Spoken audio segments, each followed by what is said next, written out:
Absolute Bedlam. Absolute Bedlam. Absolute Bedlam. Talking about topics and stuff.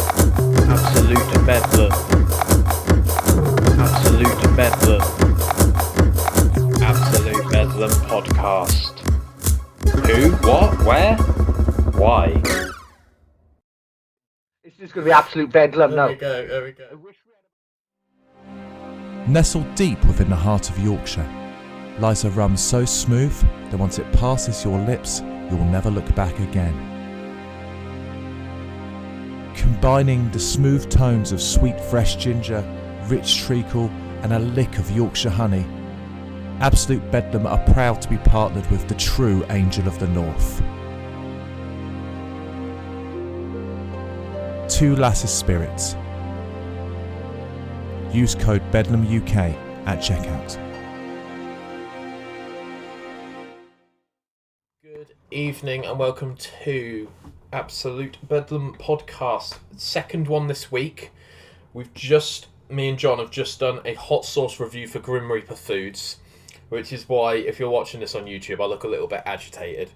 It's because there's basically Mount Vesuvius going on here in real life, in real time. But anyway, we're doing a promo episode for Jezz from the musical project known as Carbon Kid. So how is it going, Jezz? Are you well? Super duper, mate. Yeah, I'm doing splendid. I think I'm doing a little bit better than you are right now. But Yeah. Thank Christ for milk. Cheers, everyone. So, how has your day been? Busy. I know we've both been busy boys today, haven't we? But one of those. Yeah, it's nice to just get back to the flat, chill out. I've just moved flats as well, so nice. Same. Oh, really? Hell yeah, IKEA, man. Yeah. Oh, yeah. Just spent 2 days getting rid of cardboard stuff from buying furniture from IKEA. I've not got rid of it yet, unfortunately. No. So you're one step ahead of me. Okay. We are now currently having this chat on my brand new kitchen table. So I'm. Hell yeah, man! Love it. I'm proud, but slightly lighter in the pocket. Yeah. Oh yeah, definitely. I feel that. So. First question I usually ask most guests: how was school for Jezz?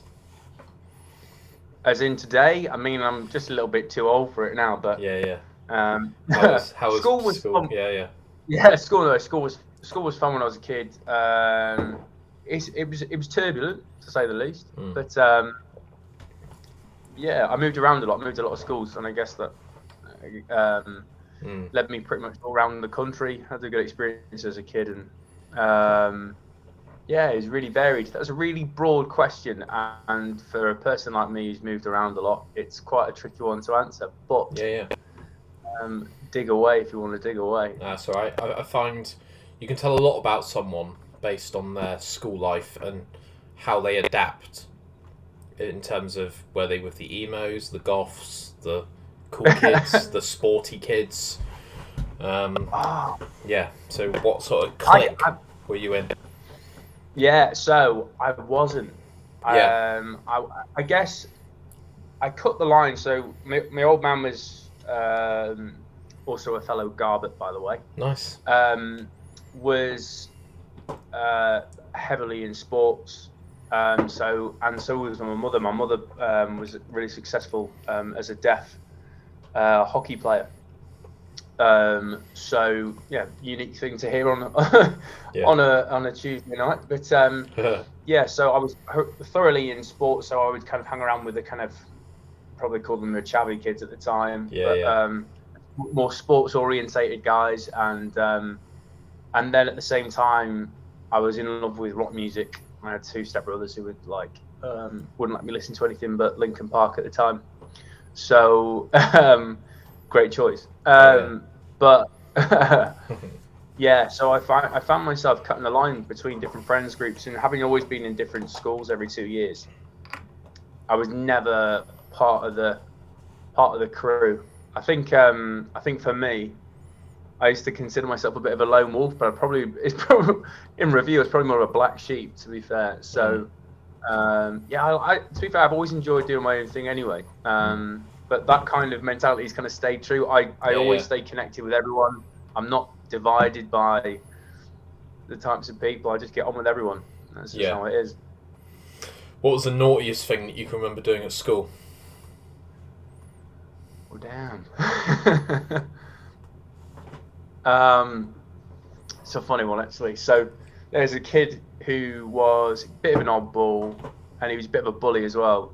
And we were all in this thing it was called Separate Sciences at the time. This is when I was in school in North Wales.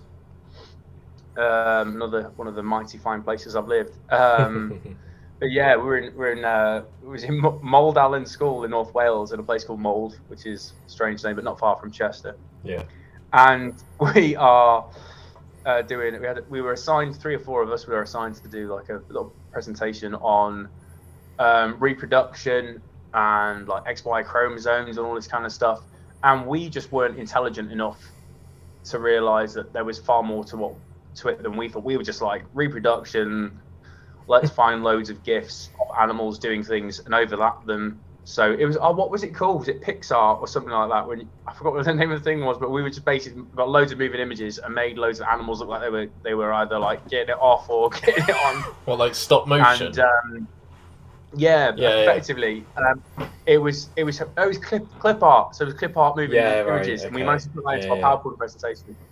Anyway, so most of the presentation was that, and then halfway through we were like, right, this guy's like been bullying such and such, whatever.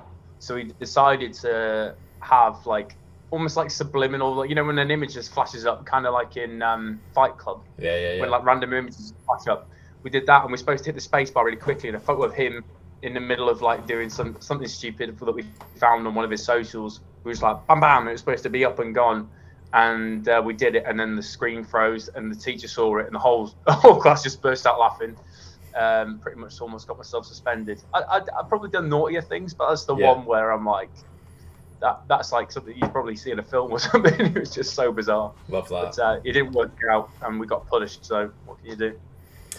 Love that. Yeah, like I say, it tells a lot about someone, because some people just like punch kids and then they deal with the consequences, whereas some people are quite methodical and strategic and right, what I'll do is I'll set this up in assembly in front of 200 people, and then just when he thinks he's safe, I've got him. And I think that tells a lot about someone when they're like quite sort of layered. Yeah, I felt quite evil doing it, but at the same time, it was well deserved. I've always been I like to stand up for other people. It tends to get me in trouble and stuff. It always has done as I've got older. End up in bar fights and all sorts for sticking up for people. And in that instance, I got served as well. So it doesn't always pay off. There we go. Awesome. So that's the school bit over. So we're going to promote Carbon Kid. First things first, the one thing that I've got to say about just the whole thing is your art style and your artwork is awesome. I love it. I don't know if you can see it on the phone, but you've got like a house with a little rocket going off over like a sun, sort of savannah desert, sort of Lion King sort of thing going on. Yeah. I love it. It looks awesome. And it sounds good as well. It's a nice little lo-fi, It's not the heaviest thing I'll ever listen to in my entire life. And it's also not just like, instrumental lo-fi, which seems to be a phrase that's a lot, nowadays you go onto YouTube and listen to like lo-fi chill mix and all that sort of stuff. But yeah, this is all you, isn't it, Jezz? Yeah, pretty much top to bottom.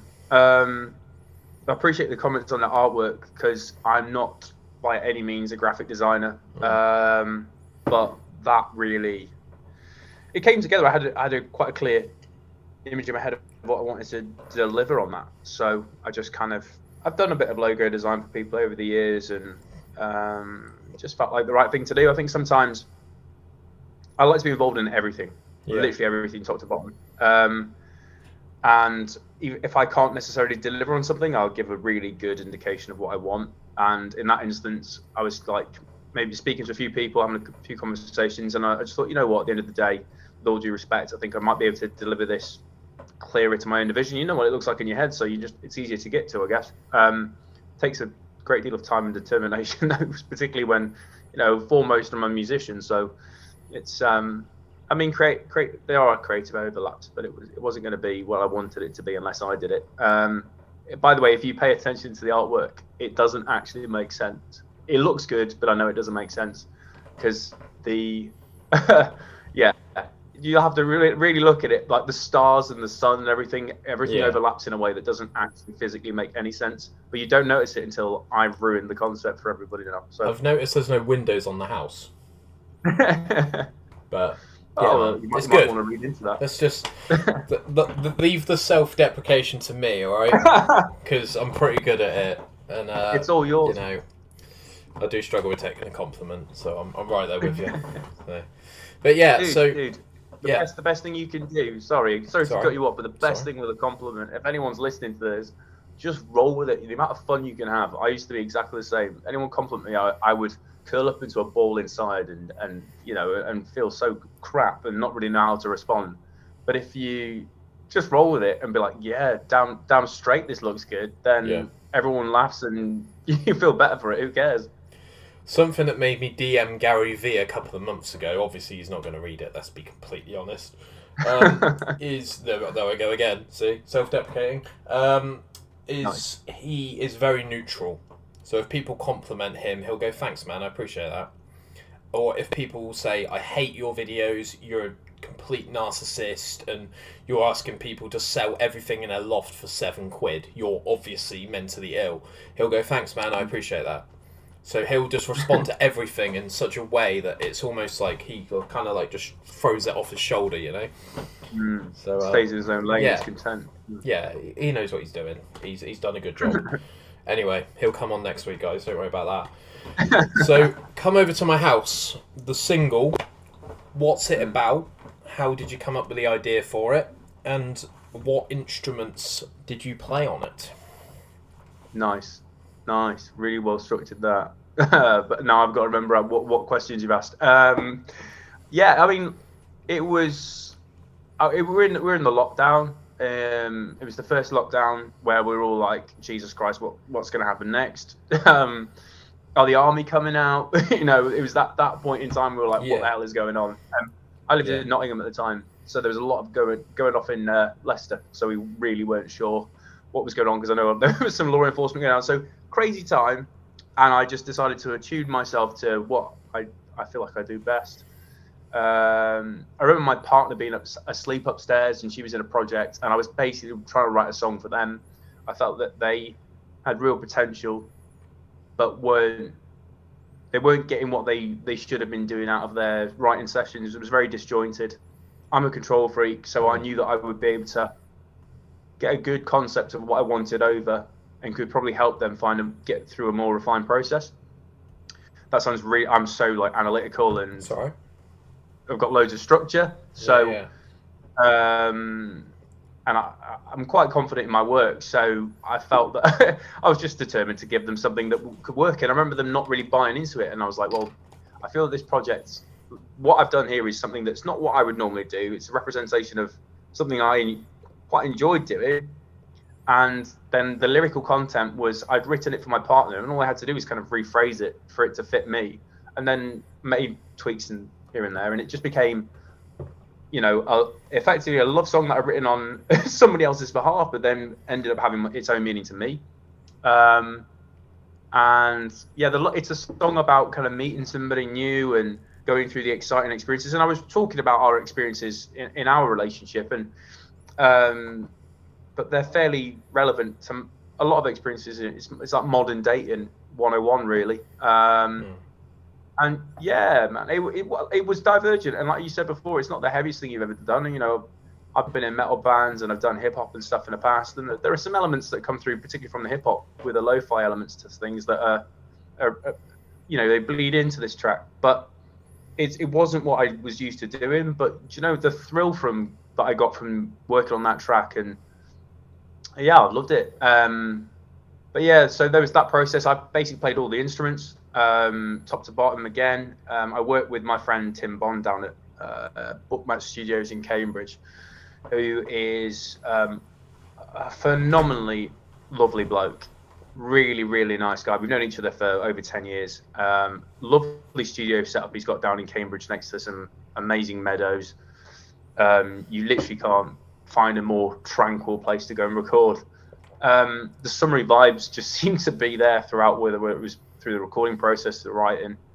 So we tried to emulate that, and I'm inspired by bands like The Neighbourhood and stuff, and with all their kind of saturated tones. It was a really exciting project, a love song which I'm not used to writing. Yeah, it was a good experience, man. I can't remember all the questions, I've got to be honest. Right. I'll just quickly say, it's got a very summery vibe to it, so it's interesting that the location that you wrote the music in kind of comes through. I've never really thought of music like that. Yeah. But yeah. Other questions was, I know that you played all the instruments, but was there guitar, bass, drums, vocals, or was there keyboard? Yeah, okay. Yeah, so the drums are, it's all synth drums. So it's just me playing, I used to, in my last project, I used to do all the drums, proper heavy drum kit stuff, for like, we had a band that emulated elements of like Taking Back Sunday and stuff. So I was quite used to just sitting there at night, moving my fingers rapidly, and it wasn't all like, typing it up as pre-programmed. I would literally be playing it in and then just quantize it, and yeah, so there was that, and then there was that on the bass line, I think, with the first part. So I listened to, like, it's funny you said it, but I listen to chill hop all the time. It gets me so productive when I'm at home and whatever I need to do. If I need to do some chores or I need to do some work or whatever, it's the perfect for me. It takes me somewhere and I get stuff done. So yeah, I did that, and then like the guitars and stuff came in. We worked really heavily on the tones, Tim and I, when it came to doing the next version. So there was probably about 5 or 6 iterations of the original track, but the core of what you hear, guitar, bass, drums, and yeah, there's synths and stuff in there as well. That all came in like a 3-hour session in the dead of night, like I said, when my ex was sleeping upstairs. It's no wonder we're separated. I probably kept up many a night, but yeah, it was an interesting experience of like different sonics really. I've never done anything like that, and I know I've said that a few times, but yeah, it's why I enjoy what I'm doing at the moment, man, because it's something new, and I'm really enjoying it. Yeah, I can tell in your voice that you're enjoying it. I play bass, as everyone that's ever listened to any episode of ABP knows, and I wanted to grab the bass and play along, and that's when you're onto a winner, when you're getting ex-semi-professional musicians just having a bit of a sort of strum. So yeah, you've obviously done something right there. You know what? I appreciate you saying that. That's one of the things about this project is that I'm playing more intricate bass lines, and any guitarist that's ever switched to the bass and has started playing versatile stuff, I think you get a newfound sense of admiration for bass. I love it, and in fact, working on a side project with a friend of mine doing like heavier music, where I really just want to play bass, and he really wants to sing, and I really want to sing, but I just want to play bass. I don't care what else happens, really. Yeah, love that. It's a beautiful thing. Go. Carbon Kid, where did the name for that come from? I was a bit of a gamer when I was a kid, so we used to play Test Drive Unlimited all the time. Oh, yeah. And one of the songs on there is from the escapism of that game, by the way, because you were basically driving, I think it's Hawaii or something, or some island somewhere, and the escapism of doing like a long distance drive with tracks in the back. And there was always this, I remember a few of the songs, but one of the standout one was Carbon Kid by Alpine Star, who are a band from Manchester, and I always get his name wrong, but the guy from Placebo was sang on it. Brian Molko, was it? I've got a funny story about him, man. Sean Smith came on, and he played. What was it he played? We Like to Party by the Venga Boys. He was supporting My Chemical Romance at Wembley Stadium, I think it was. as a DJ. And apparently there's footage backstage of Brian and I think it's Steph from Placebo, and they're like renowned as like the most mundane, like stern people in music, and apparently they're doing a bit of a jig to the song. And Sean was like, that is the highlight of my career right there. I managed to get the most stone-faced people in music to have a little bit of fun for 10 seconds of their life. I love that. I love that. That, like, because of, you know, that Sean has 1,000,001 stories to tell. He's such a legend. So, I know, yeah. Such a legend. Do you know, funny story, in my last project, it was called Shadows Like Strangers. We were trying to get Sean to feature on one of our tracks. Didn't work out in the end, but we were working with Stu Richardson, and we were trying to facilitate that. But do you know what? Genuinely, from every interaction or any comment that anyone ever makes on Sean, he is literally a top bloke, all round great guy, and I don't think I've ever seen him be an arse. No. Ever. He has a sense of that about him, which kind of adds a bit of intrigue, I think, because he's quite a moody sort of goth, and I think he's mentioned in Sappin, in his co-host, Morgan Richards. Yeah. He's mentioned that he's broken him with his misery. Because Sean's is quite sort of cynical and negative, but I think in reality he's probably a bit more glass half full than he gives himself credit for, but he doesn't want anyone to know about it. Yeah, but it's it's a sassy but nice attitude. Yeah. And you can't knock it. Yeah, he's a legend. He did so much for that episode as well. He retweeted the hell out of it, isn't he? He's a legend. Can't say nice enough things about him. But yeah, so what can we say? So come over to my house. How has the reception been? Have you had a couple of people message you saying this is sick? Have you had nothing, which seems to be a common thing here at ABP, where I just have radio silence for like 7 weeks, and then people go, "Oh man, I love your stuff. Like, I love your interviews. I love your guests. I love the way you interview people." Or has it been negative? God forbid. No, you know, it's.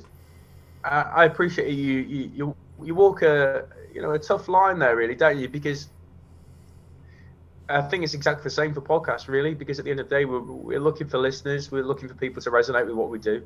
It's tricky, and I've done it for years. And albeit, you know, we're in the baby steps with Carbon Kid here, and I say we because of all the people that are involved in and helping me get this to where I believe it should be. Yeah, it's tricky, but things have gone particularly well. I'll be honest. You know, I've run full PR campaigns in the past, but in this instance, I'm looking to do things more organically. I'm trying to reach people on a far more accessible level. Just having those conversations. A friend of mine called Natantu, who is definitely someone that'd be worth getting on. Lovely bloke, and he's done everything so organically from top to bottom, and now he's part of loads of schemes in Leeds and supporting the youth, and you know, and playing some huge shows. And you know, he just played Leeds Arena. I see him doing things in a way that I feel like I wanted, not necessarily wanted to emulate, but definitely took inspiration from. People have been messaging me that I didn't expect to message me, like friends of friends, or people I haven't spoken to for years, who would always go, "Oh, he's in that rah metal band," or he likes his hip hop. Like, is he going to beat someone up? Like these you know, silly mindsets that you know, people you'll get tarred with a brush.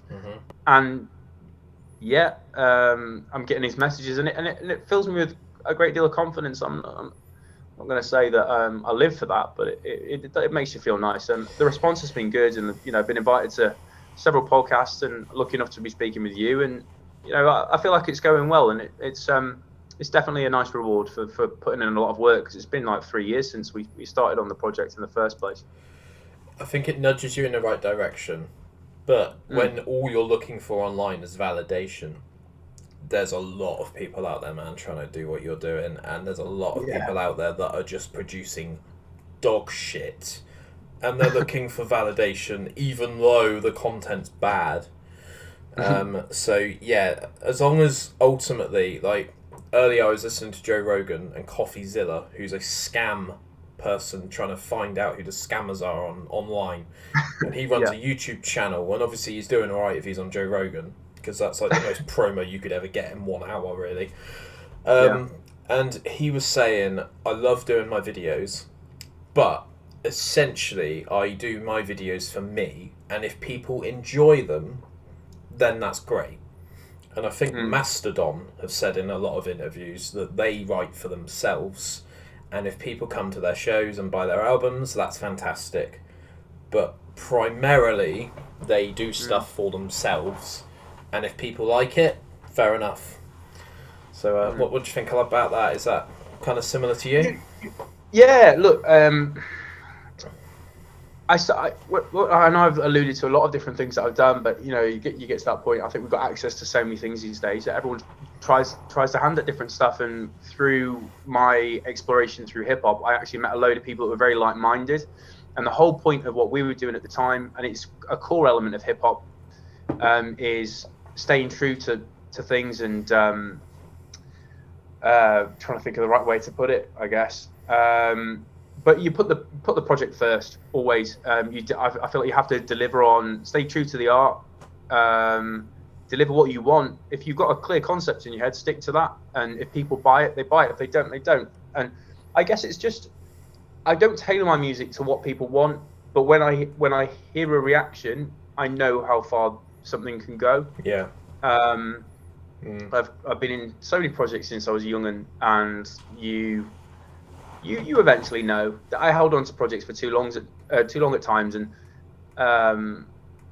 you can do is, I would probably call it more testing the waters rather than trying to get tick people's boxes. Because at the end of the day, where's the enjoyment come for you? Previously, I just wanted to, I love playing a good show, and I love having a lot of, either good people I know around me or new faces. New faces is a brilliant feeling, by the way, and it'll be the same for knowing that you get new listeners or someone hits you guys in the DMs, Yeah. But at the same time, like, I just want to have fun, and if the music's right and it makes me feel good, and the people that are involved in my project feel good from it, I'm sure that exudes, and people kind of they'll get that sense from us, and hopefully they'll enjoy it too. Prior to that, I really don't care. I just want to make some good music, That's it. That's what it's all about. Simon Sinek, start with Y. I'm not associated with Simon Sinek, but I will be invoicing him after saying that. So, there we go. We're going to go to a quick break, just because I'm conscious of Zoom is about to kick us out, and I'm also conscious of your time. And I was 10 minutes late to this because I decided to eat a ton of hot sauce, which is why I'm now drinking milk at the highest rate physically possible as a human being and not an animal. So yeah, right, we'll be back in a sec. We'll play an ad, and Jezz doesn't have to listen to it, so everyone wins. Right, back in a sec. Cheers. Absolute Bedlam. Hello, today I'm promoting a product called Set Surf 100% mineral sun cream, safe for sensitive skin and children.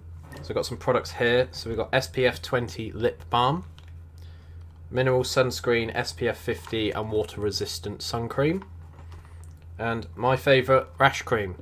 So when I was out jogging quite a lot, this saved my bacon when I was running at stupid speeds, believe it or not, and going stupid lengths, and rash cream definitely helped me out.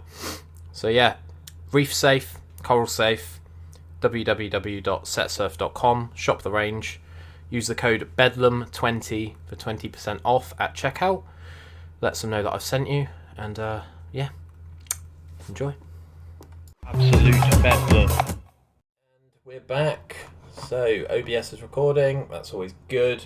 Because when I don't record on OBS and I just use Zoom, my editor screams at me. And I don't want any of that because I've already just put him through a hell of a lot of pain eating Grim Reaper hot sauce.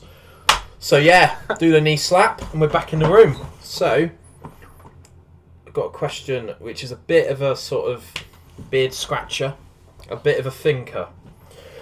Singles versus entire albums.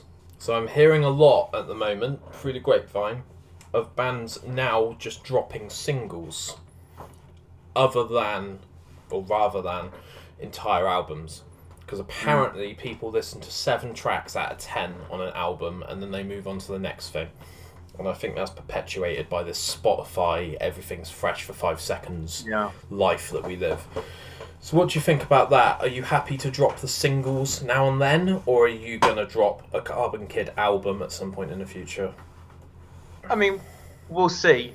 But I'm glad. It's a good question to ask, because Donnie from Falling in Reverse is someone that has openly spoken about that and says that, you know, those kind of projects are effectively dead. It's definitely dead money to a record label. It's dead money to an artist, effectively, as well. I don't know if you could probably. I don't know if you've seen the quality of the work that those guys are doing at the moment. I'm a newfound fan. Not too sure I'm necessarily a fan of everything they say, but they release music. I mean, Bring the Horizon did the same thing, really. They released. I think they're doing 8 tracks. They'll only do 8-track projects now or something. I think Ollie alluded to. So, all right. I get it because of it's the cost. It's literally the cost of everything and all the, you know, advertising campaigns. And if you've only got one song to push, and it's kind of like you're holding back. You as an artist have the control, and you can encourage people to listen to more to what you want them to listen to effectively. I think you compromise. Why would you put a song out as filler? Basically, is where we're at with that. I think, you know, that there's that Sum 41 albums that all kill and no filler. Yeah. Well, what is the point in filler? And again, we go back to what I said earlier. It's about ticking boxes. And I'm a firm believer. If you put a song out, you should fully believe in it. And I think it should stand alone as a single in its own right. So, you know, I'm not going to say that my music's absolutely incredible and it deserves everybody to listen to it. I hope you listen to it, by the way, if you're listening. But yeah, at the end of the day, I think it places more value in the stuff that you put out if you're just doing it single by single. I mean, look, it might come to a point where an EP will be worthwhile, and I guess you can use one song to shine a light on others that might not necessarily get heard. But yeah, I think it's an old concept, sadly. Yeah. But you know, I say that having, you know, EP vinyls and old EPs that I remember strongly, like old Gorillaz EPs and stuff that I will just never let go of, even though they're on retired format that I'll never ever listen to again. Yeah. It's a shame. It's a different time, isn't it? Yeah, definitely. Yeah, I've got so many CDs in the boot of my car, and I legitimately don't think I'm ever going to need to actually get them out of the boot. And it makes me quite sad, because I've always listened to music in quite a disciplined manner. I don't really do playlists. I tend to listen to an album from start to finish, and then I'll add another album to the queue on Spotify. And then I might drop a podcast in as a sort of 2 albums podcast, because I do a lot of driving. So I find that sometimes there's nothing worse than running out of music, or you finish a podcast and you're like halfway to work, so you have to pull over. But yeah, I don't know, it's all escalating and evolving quite aggressively at the moment, and it's hard to sort of give people the correct answer, isn't it? Because you either evolve or die, really. So. Yeah, I think it's if the format's changing, it's the same as like going from like vinyl to CD to, you know, or vinyl to tape to the CD and so forth. You have to stay with the times, and I think like if people seem to have these shorter attention spans, then fine tune it to that, you know? Yeah. Live shows.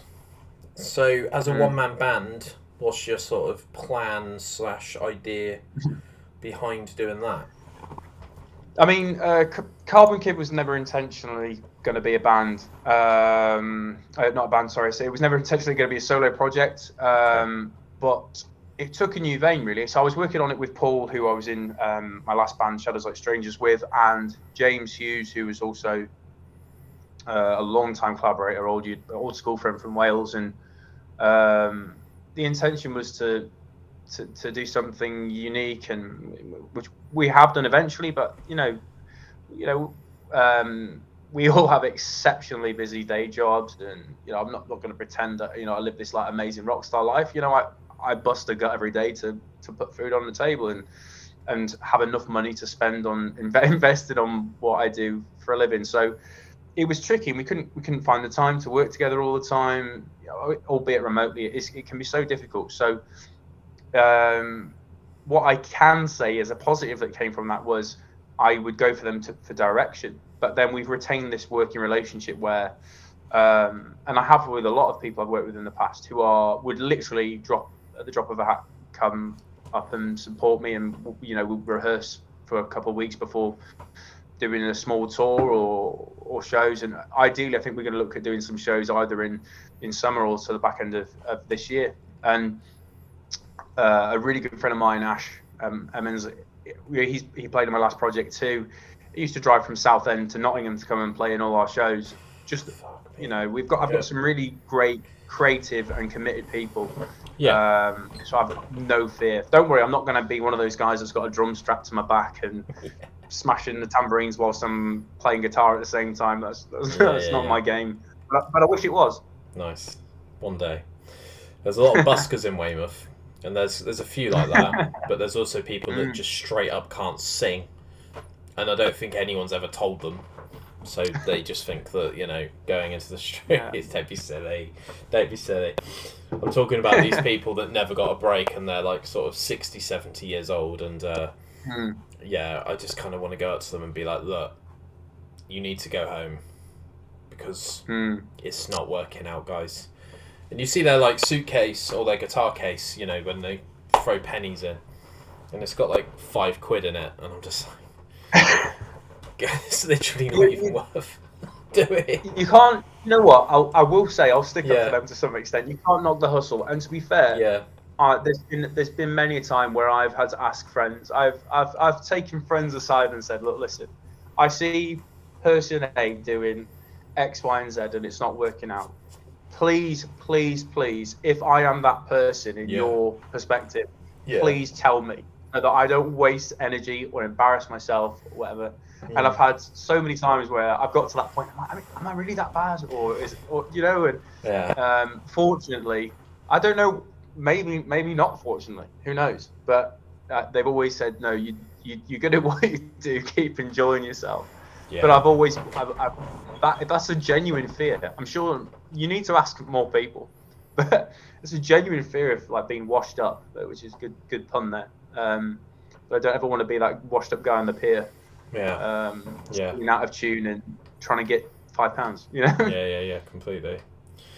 Yeah, I get that. So I've got some other questions on another note. Just bear with me 2 seconds. What is your favourite instrument to play? Because obviously you play all of it. Is there a certain one that resonates with you a bit more than the others? I say you should go back. I will go back to the last thing I was talking about. Really, was bass, wasn't it?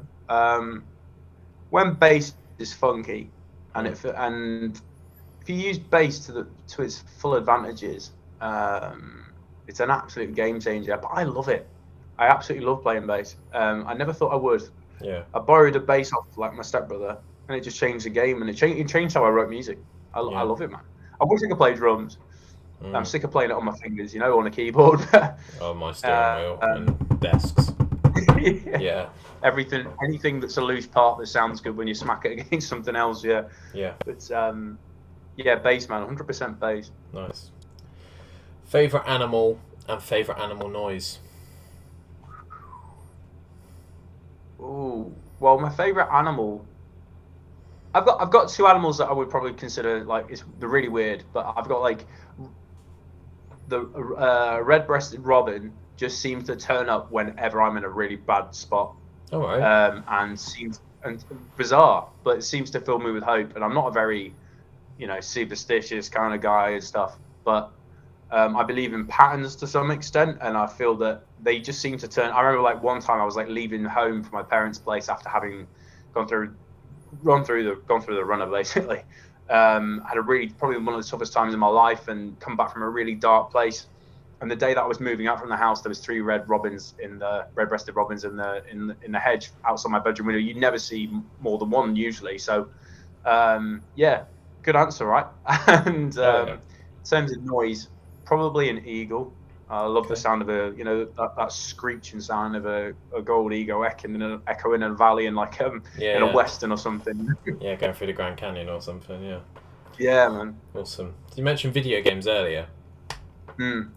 Favorite free video games and first memory of a video game like Sonic or something that sticks out in your childhood that made you go, wait a second, you're controlling that and it's doing it on the screen. For favourite 3 games, I think foremost it doesn't play anywhere near as well as I remember, but Chaos Theory, Splinter Cell Chaos Theory. Yeah.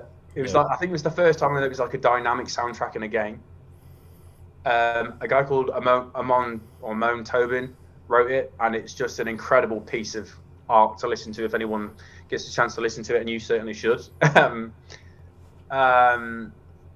Oh man, I used to love all the Halo games. I'm not going to deny that. And then my stepbrother would kill me if I didn't say this, but Elder Scrolls Oblivion, dude. Like, it's one of the best games. Everyone loves Skyrim, but Oblivion, it was like so underrated. It was one. I remember he went to university and came back after like a full term, and I was still playing the same game, and I'd amassed like hundreds upon hundreds of hours. And he was like, "Dude, have you done anything else?" Yeah. I've got 40,000 gold, but I've got no one to hug in real life. Yeah.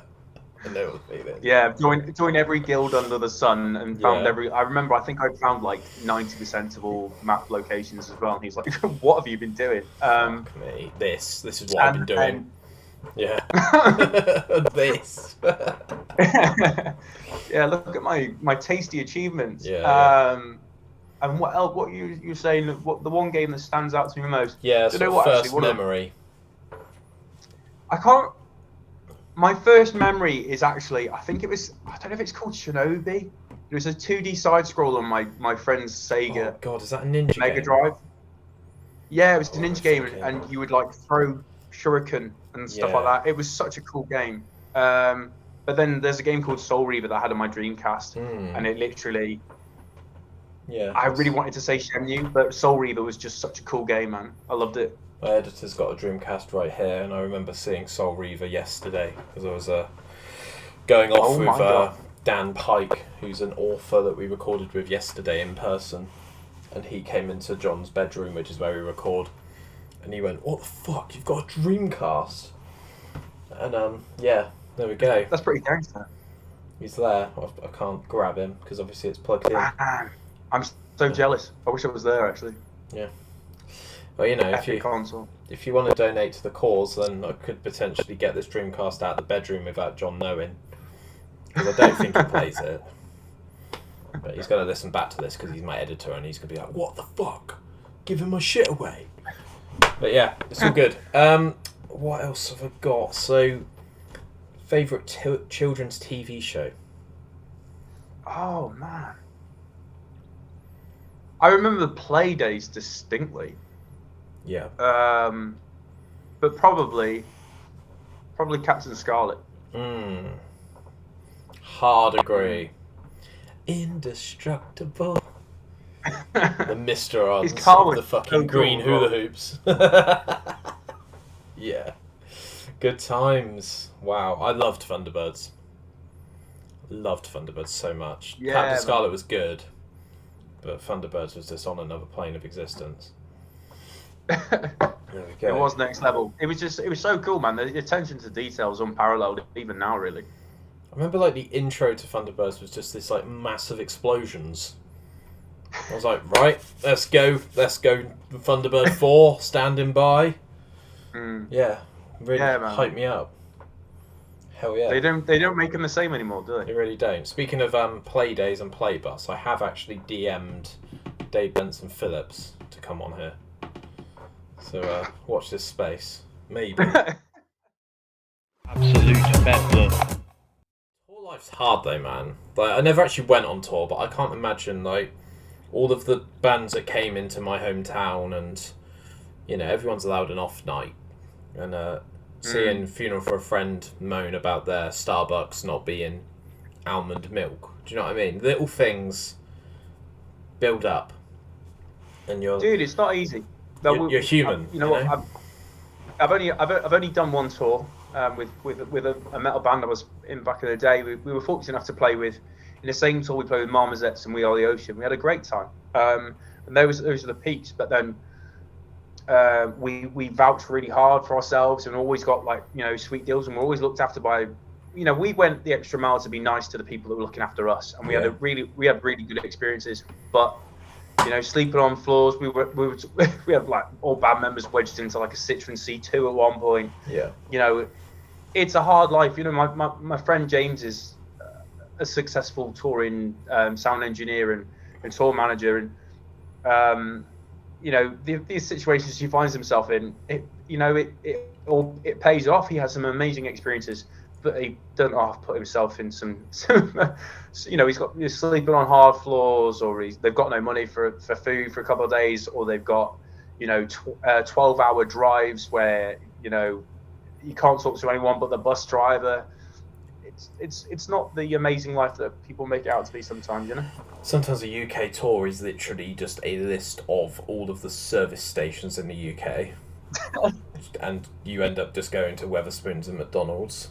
But, there's I've got an amazing story to share with you quickly, actually. Of course. Yeah, do it. So, there's my old lecturer from Huddersfield University. Sadly we didn't get on, but he had this pretty amazing story. Just looked out my window and it's snowing like hell. Oh shit! Which I did not expect. I've got to drive home. We're good. We're opposite ends of the country, man. We're good. It's too salty down what's here. Happening when you look north. Too coasty. But yeah. People outside in deck chairs, mate. But we're outside in deck chairs up here. That's how it is up north. But yeah, so this guy he was on tour with Slipknot. This is before he went into lecturing. Quick change of events for him, I guess. But so one of the guys on the Slipknot tour hadn't been in the UK, didn't know that you didn't need a passport to get from England into Wales. They were on the tour bus on the way, just about to go over the Severn Bridge, pay the toll.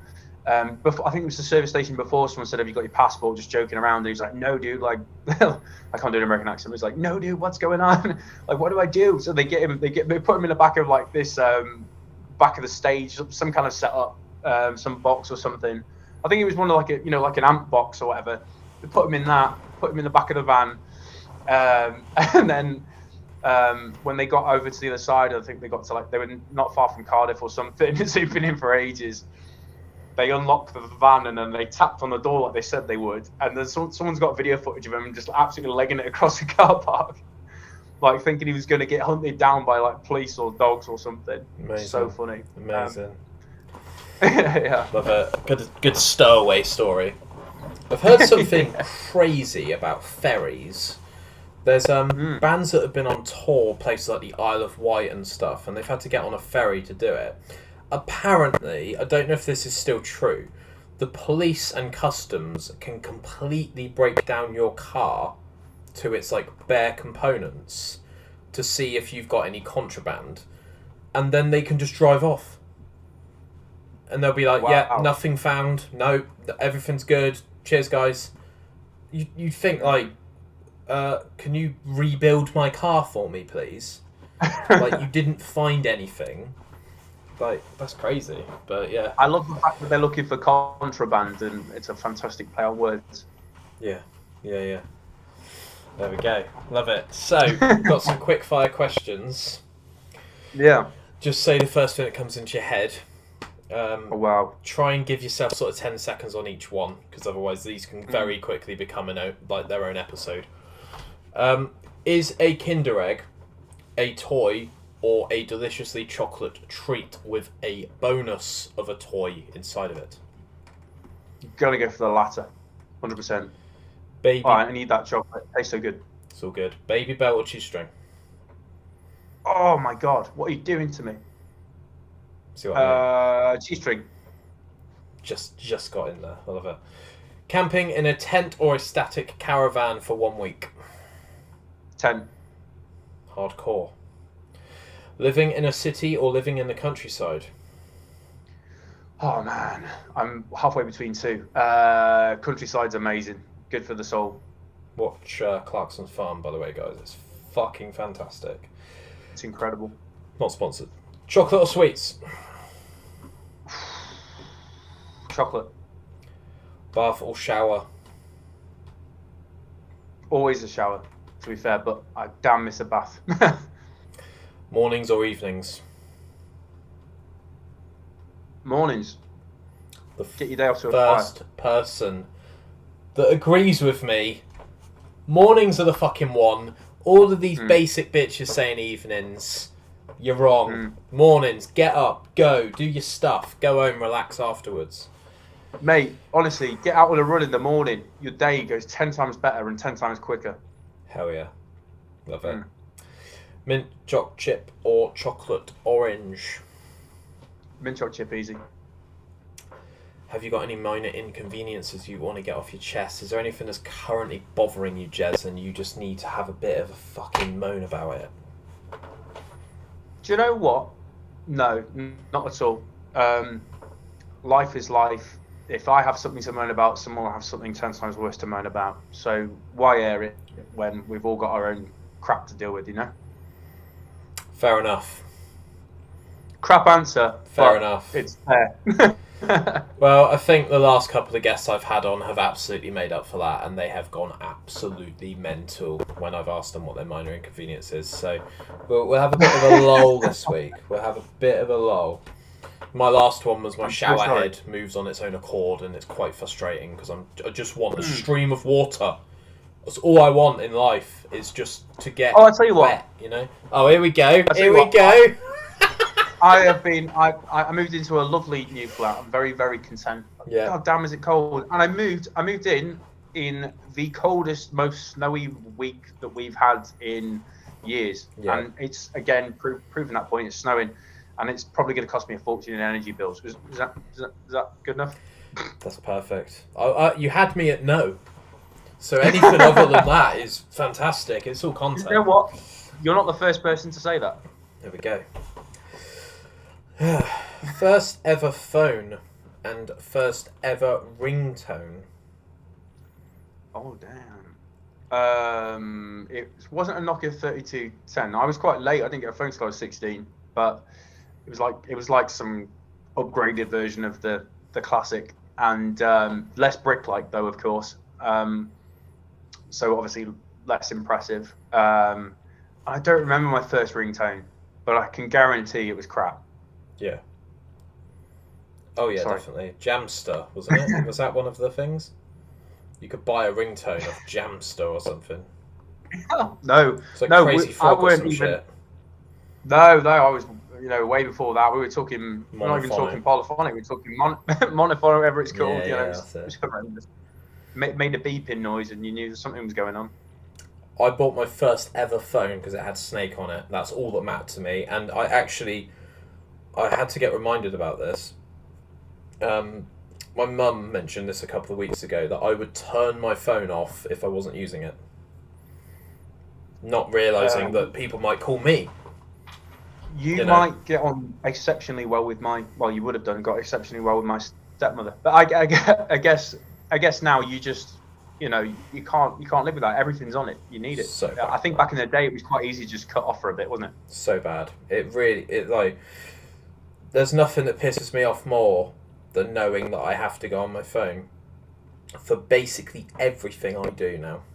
It's my sat-nav, it's my music player, it's my research device, it's my email sender, it's my status updater. You've seen my Instagram stories. I go hard on Instagram. I can't live without it, and it really does kill me sometimes knowing that I can't, I can't leave it at work. It's not a good situation.